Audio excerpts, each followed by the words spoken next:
Spring 1942. Across the Pacific Ocean, the Empire of Japan appeared unstoppable. In just a few months, Japanese forces had conquered vast territories stretching from Southeast Asia to the islands of the Pacific. The attack on Pearl Harbor had crippled the American fleet, while Japan's military machine continued to expand at an astonishing pace. Yet Japanese leaders understood that conquest alone was not enough. To secure their rapidly growing empire, they needed a strong defensive perimeter that would prevent the United States from launching a counterattack. Throughout the Pacific, Japan began constructing airfields and military bases on strategically important islands. These positions would allow Japanese aircraft and naval forces to dominate the region and protect their newly won territories. One of these islands was Guadalcanal, part of the Solomon Islands chain. At first glance, it seemed insignificant, a remote tropical island covered in dense jungle. But its location made it a critical piece of the Pacific War. In the summer of 1942, an American B-17 bomber conducting a routine patrol spotted something alarming. Japanese forces were building a large airfield on Guadalcanal. If completed, this airfield would threaten Allied supply routes to Australia and strengthen Japan's hold over the South Pacific. American commanders immediately recognized the danger. For the first time since Pearl Harbor, the United States would launch a major offensive operation against Japanese forces. The task fell to the elite 1st Marine Division, a battle-hardened force trained specifically for amphibious warfare. On August 7, 1942, nearly 10,000 U.S. Marines stormed the beaches of Guadalcanal. They expected fierce resistance. Instead, they encountered a surprising lack of opposition. Most of the Japanese personnel on the island were laborers and construction workers assigned to build the airfield. The Marines moved quickly. Within hours, they captured the unfinished airfield and secured the surrounding area. The airstrip was later named Henderson Field, in honor of Marine aviator Lofton Henderson, who had been killed during the Battle of Midway. The landing seemed almost too easy, but the Marines knew the real battle had not yet begun. Japan had no intention of surrendering Guadalcanal.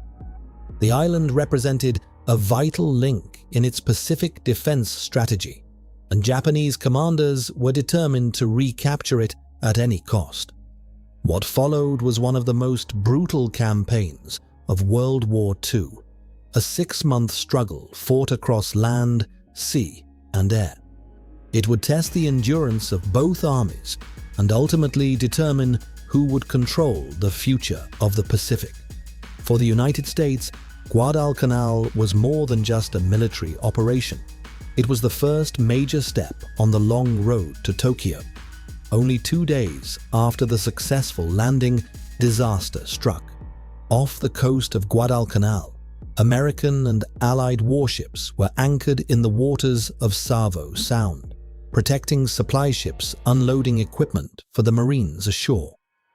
During the darkness of night, a powerful Japanese naval force launched a surprise attack. The result was devastating. In less than 30 minutes, Japanese cruisers sank 4 Allied heavy cruisers and killed more than 1,000 sailors. It was one of the worst naval defeats in American history since Pearl Harbor. So many ships were lost in the surrounding waters that sailors later gave the area a grim nickname, Iron Bottom Sound. The defeat left the Marines in a dangerous position. With much of their naval protection gone, supplies became scarce. Food, ammunition, and medical equipment were limited. Meanwhile, Japanese aircraft launched regular bombing raids against Henderson Field. Every night, fast Japanese destroyers raced through the waters around Guadalcanal, delivering reinforcements and supplies. The Americans called this operation the Tokyo Express. As the weeks passed, more Japanese troops arrived. The jungle became a battlefield. Fierce firefights erupted among thick vegetation, muddy trails, and hidden defensive positions. Both sides faced an enemy beyond bullets and bombs. Disease, malaria, dysentery, and tropical infections spread rapidly through the ranks. Many soldiers became too weak to fight. The harsh environment claimed almost as many victims as combat itself. By October 1942, Japanese forces on the island had more than doubled in size. American Commander General Alexander Vandergrift feared that his exhausted Marines might eventually be overwhelmed. Preparations were even made to destroy sensitive documents if evacuation became necessary. Back in Washington, President Franklin Roosevelt understood the importance of Guadalcanal. The American public followed the campaign closely. Newspapers carried daily reports from the island, and millions of Americans viewed the battle as a test of whether the United States could stop Japanese expansion. Roosevelt ordered that every available resource be directed toward the struggle. Then a new commander entered the fight, Admiral William Bull Halsey. Aggressive, confident, and fearless, Halsey believed that victory required bold action. His arrival injected new energy into the campaign. In November 1942, intelligence reports revealed that a massive Japanese fleet was approaching Guadalcanal. On board were approximately 14,000 troops intended to crush the American defenses and retake the island. The situation was critical. If these reinforcements landed successfully, the Marines might be driven into the sea. Halsey made a risky decision. He ordered American naval forces into battle despite the enormous danger. What followed became known as the Naval Battle of Guadalcanal. For 2 days, American and Japanese warships fought some of the fiercest naval engagements of the entire war. Battleships exchanged massive gunfire at close range. Destroyers launched torpedo attacks. Explosions lit up the night sky as ships burned across Iron Bottom Sound.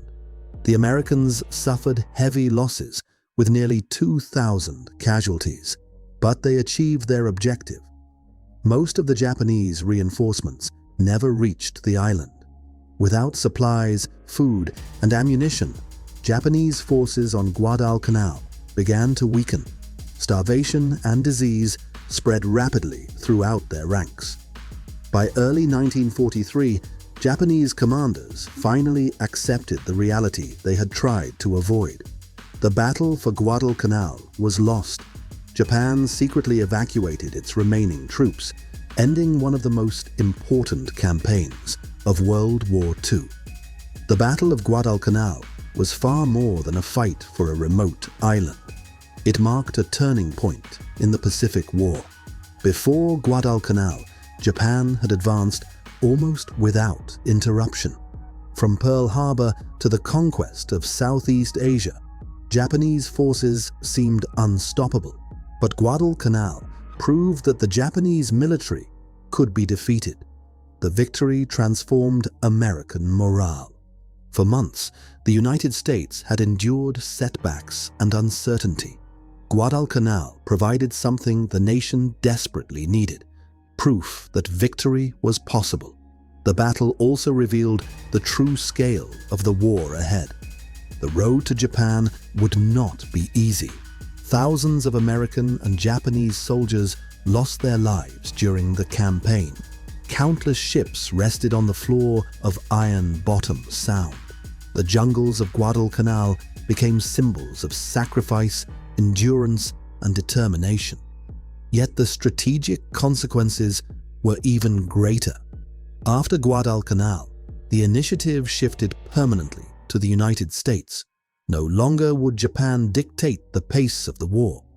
Instead, American forces would begin a relentless advance across the Pacific through a series of island-hopping campaigns. Years later, Admiral Bull Halsey summarized the significance of Guadalcanal in a single sentence. Before Guadalcanal, the Japanese advanced at will. After Guadalcanal, they retreated at ours. Those words captured the importance of the campaign perfectly. Guadalcanal was not the end of the war. Major battles still lay ahead: Tarawa, Saipan, Iwo Jima, Okinawa, and many others. But Guadalcanal was where the momentum changed. It was where America proved it could fight, endure, and win against a determined enemy. Most importantly, it was the first step toward Tokyo. The jungles, beaches, and waters of Guadalcanal witnessed one of history's most important struggles. The cost was enormous, the sacrifices unforgettable, and the lessons enduring. When historians look back on World War II, they often point to Guadalcanal as the moment when the tide truly began to turn. A small island in the South Pacific had changed the course of a global war. And from that moment forward, the path led only in one direction: toward Tokyo.